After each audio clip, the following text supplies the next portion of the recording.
So today on here, I saw something that really bothered me. A Latino woman basically was asking why the black community isn't there for the Latino community like they were there for us during BLM. Oh boy, y'all might want to buckle up for this one because this is about to be a CM Punk type rant. And in the theme of this Phil Brooks type rant, let me go and say the words that he once said to the universe. Do we have everybody's attention now? Now then, I say that because I find it funny that it takes us stepping back as a community entirely for people to recognize what's going on. Now, notice I said it was funny. I did not say I was shocked. Because this is what always happens. You see, somehow we are always blamed for things, despite the fact that a lot of times it's not our fault. And this one definitely is not our fault. Did you see those voting numbers? We didn't put that piece of shit in office. You did it. But you say you helped us during BLM and that's why we should help you? I don't remember that. Because you see, what I remember is that it took a black man losing his life at a point where the world had no choice but to watch for you to recognize that we go through shit. But you have the gall to sit there and blame us when the only thing that we did was try to prevent this from happening. Hey, I actually have a crazy idea. How about instead of blaming my community, you do what everybody tells us to do and check your own? Because they were the ones with the superiority complexes that made them think that they were better than people that look just like them. And excuse me, but why do we always have to be the ones that have grace for people? Because from where I'm sitting, a lot of people don't show us that same grace when things happen with us. Because the thing is, we read the 900-page document. We researched. We looked into things. I'm not sure we could say the same about you. Now then, I know it's not everybody. So right now, we need as much solidarity as possible. Period. Now then, if you want to sit there and point fingers, cool, whatever. But us, we got a world to save. So what you do from this point is up to you. Hey man, listen. It's sad to see the Hispanic community go through what they're going through right now. But as a black man, we're going to sit this one out. This has nothing to do with us and everything to do with y'all guys. When I see these videos and y'all talking about humbling black people, humbling black women, oh, first of all, don't fix your mouth to run your mouth about humbling nothing about black people. That ain't nowhere in your place to even do. You understand me? Figure something out. You need to be hollering at them other people that's actually doing this shit to you. Have that energy for them. But you don't have no energy for black people. You can't. Because we told you what it was. But y'all decided to go against the program. You thought you were bigger than the program. They showed you that you wasn't like them. And we're showing you that you're not like us. Just how y'all show us that we're not like y'all. And that y'all supposedly want to act superior against black people. Because you thought your skin was lighter, you thought because your hair was a little straight that these white folks was going to actually help you out and look out for you. Nah, bro. You learned the hard way. We told y'all who to go vote for. With all the disrespect towards Kamala Harris, y'all like to mispronounce her name, disrespect her. Y'all like to disrespect black people and all that, bro. But then you turn around and need our help. Bro, we're not doing that. But what we will do is pray for you. We'll pray for your children. And pray that y'all find a way and make a way. But you cannot, I repeat, you cannot expect black people to jump in that fire with you. We're not doing that. Because that type of energy ain't reciprocated for us. And it's been proven over the decades with y'all people. Shout out to the Hispanics that actually stood down and stayed down with us. You know, during those trying times. That voted for Kamala Harris, that actually voted for change, a better president. Shout out to y'all.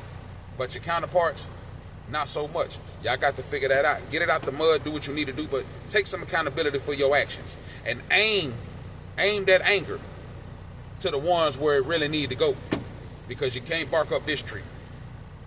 We ain't going for it. The black community will not go for it. We ain't standing for it. We ain't even getting in that fight with y'all. Y'all got to hold that down. And guess what? We're going to respond like this. We ain't going to respond in kind. We're not going to respond unkind. We're not going to do that. We're not going to match your crappy energy. Because we don't have to, bro. Black is beautiful. Y'all hold it down. Y'all be easy. Figure it out, Mexicans. Figure it out, Hispanics. Figure it out, everybody else that's getting deported. But the way I see it, it is what it is. That's y'all fight. That's not ours. We're going to stand down on this one. Black folk, y'all hold it down. Mind your business, man, and keep it moving, man. Y'all hold it down. There has been a lot of discussion online about immigration protests and whether different communities should stand together. But one question keeps coming up across social media, podcast, and comment section. Why are some Black Americans saying they won't join Latino immigration protests? For some people, the answer is simple. They believe every community should focus on its own priorities first. Others strongly disagree, and they argue that solidarity across communities is important. Today, we are looking at some of the reasons that have been shared publicly by individuals who have chosen not to participate. This isn't about speaking for every Black American or every Latino community. People hold a wide range of opinions. The goal is to understand the different perspectives that are shaping this conversation. If you enjoy respectful discussions about current events, don't forget to like the video, subscribe to the channel, and let me know your thoughts in the comment. Let's dig in. Latinos of all backgrounds, do y'all not realize Black people are not the only people in this country? You got your Chinese Americans, your Japanese Americans, your Korean Americans, your Indian Americans, your Muslim Americans, your white Americans, and your own people. So why in Davy Jones' locker are y'all so pressed and mad at us because we not out protesting? Folks, we did the most effective protesting last November, and the data proves it. We protested when it mattered the most. We were not out here with whole productions talking about some "we will vote for Donald Trump." Y'all was out here with that foolishness, knowing full well, that y'all had a few abuelas, a few tios, tias, mijo, and mijas in your house undocumented. But y'all got y'all behinds on stage talking about some "we will vote for Donald Trump." And you think we supposed to be out here protesting, picket fence in hand, clowning like some monkeys in a zoo? No, sir, bop. We did what we were supposed to do. And y'all put y'all's own community in the position that it's in now. And y'all need to live with it. I'm seeing some misplaced anger from some Latino people coming out saying, oh, Black people, you need to be out there with us, front line, standing with us in solidarity. We did.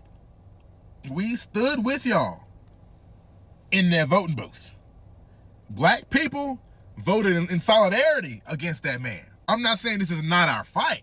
What I am saying, we stood up for y'all when y'all didn't stand up for yourselves. Matter of fact, let me show you something right quick. This is from American Society, Council of Americas, who got their data from the Associated Press, as you can see right here. 42% Latino voters cast a ballot for Donald Trump. Y'all are house divided. Now, to compare, 81% of Black folks voted for Kamala Harris. Actively voted against this, what's happening right now. So I'm not saying don't be upset, but maybe direct it towards your own kinfolk, your own skinfolk first. Because we stood with y'all in that booth. So let me get this right. The Latino community, and that's not all, some of them are mad because Black people are not standing on the front lines with them in LA, California, to represent their community. They're pissed off because Black people are sitting out this one and saying, you know what, we're good. They're not happy with us because we're not joining into the revolution. The Marxism ideology against federal officers and the federal government. They're mad because we're not out there pushing the cause while watching what's going on there with cars being caught on fire, stores being looted into, destroying property, destroying police cars, destroying actual citizens' cars, catching them on fire, burning the American flag, raising the Mexican flag above them with nothing but Mexican flags out there. They're mad because black people are not on the front line. Let me get you guys clear about something. I think you guys are confused. I think you guys are confused, and it's because of your leftist ideology and the Democrats lying to you guys. Let me awaken your mindset. Have you noticed, guys, and everybody out there, that even the liberal media, the Democratic Party, everybody on that side, stopped calling it black Americans? Did y'all notice that? What do they call us now? They call us black and brown people. That's what they call us. They've come to a point to put us in the same category as illegal immigrants as well. They've considered us as the same demographic as illegal immigration, and came out with this, the mindset that we are just alike and we should support the same cause. That's where you're confused. This is all a game plan by this Democratic Party to try to jumble us together, to think we have the same cause, the same worth, the same mindset, by calling us black and brown people, as if we don't even deserve to be labeled in our own demographic. We are considered the same as immigrants, illegal immigrants. And we should be out there with other people fighting for them.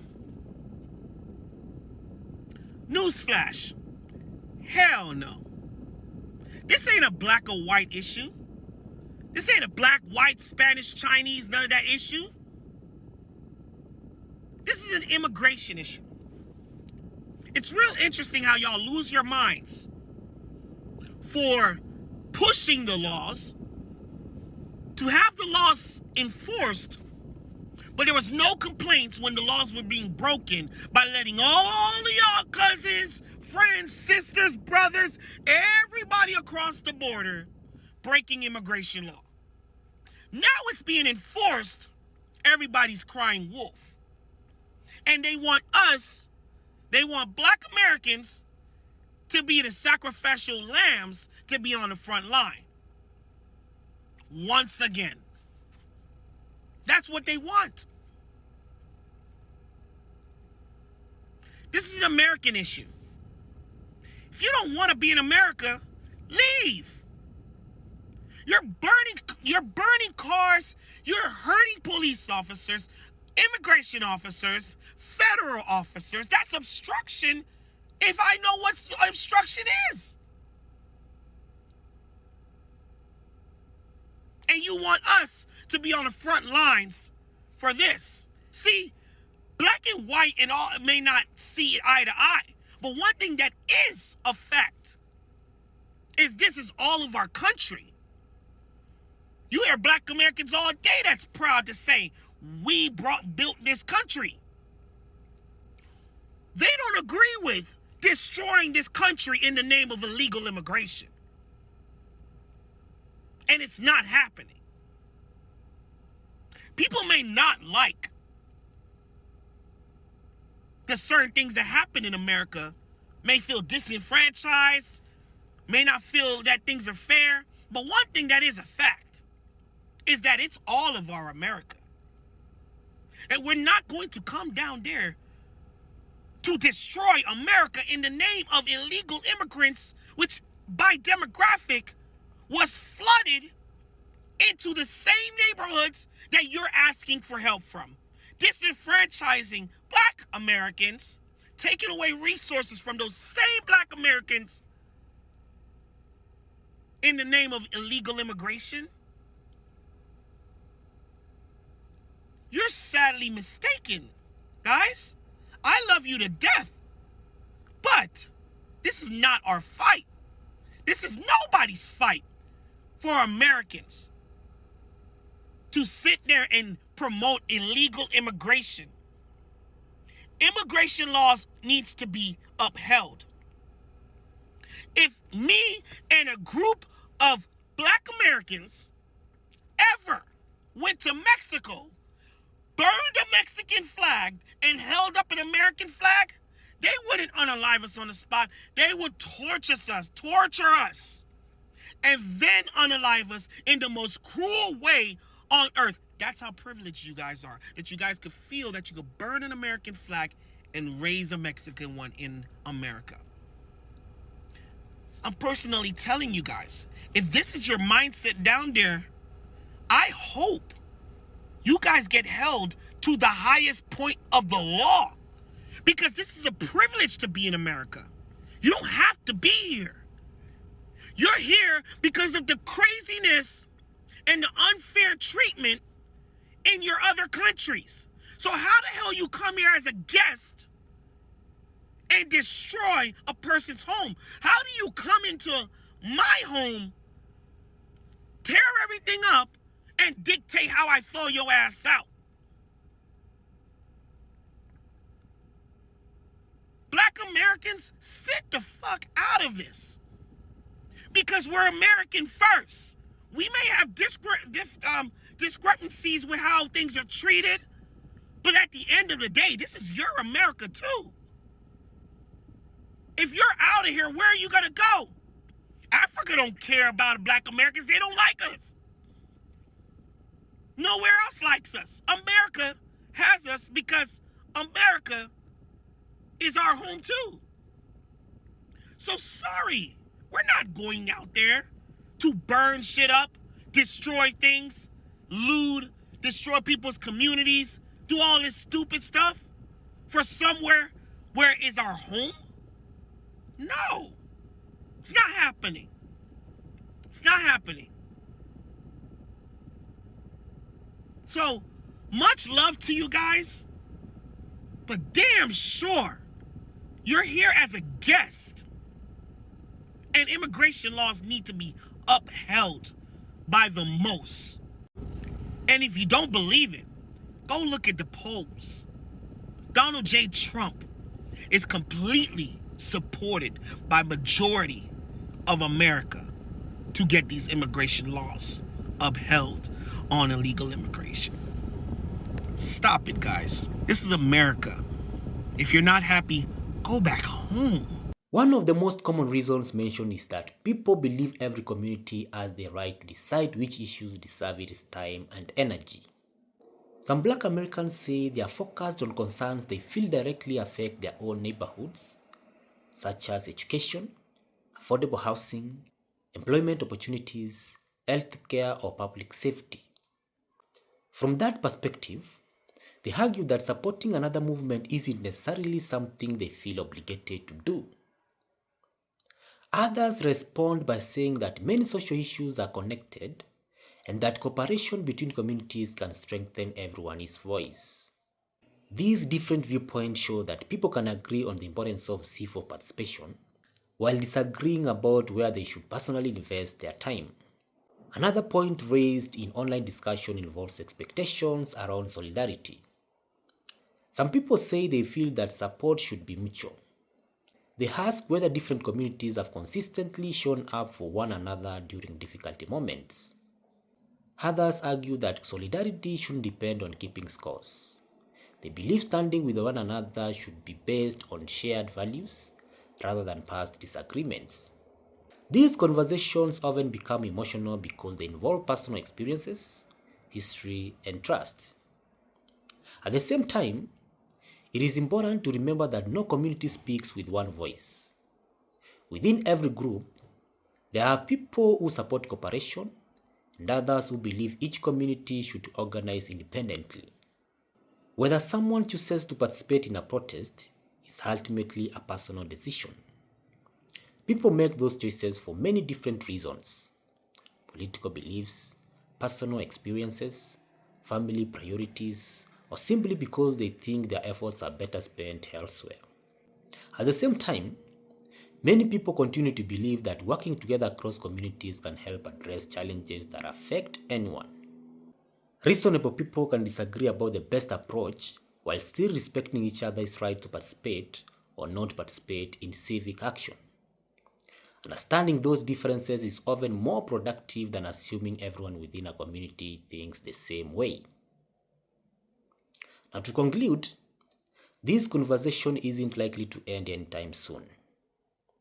As migration policy, elections, and community activism continue to make headlines, debates about solidarity and shared priorities will probably continue as well.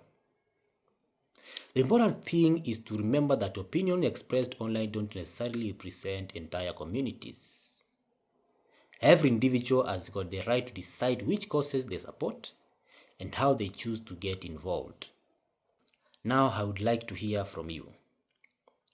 Do you think communities should always stand together on major public issues? Or is it reasonable for each community to focus on the concern it considers most important? Share your thoughts in the comment below. And as always, keep the discussion respectful. And if you enjoyed this video, don't forget to like, subscribe, and turn on notifications so that you won't miss our next discussion. Thank you for watching, and I will see you in the next video.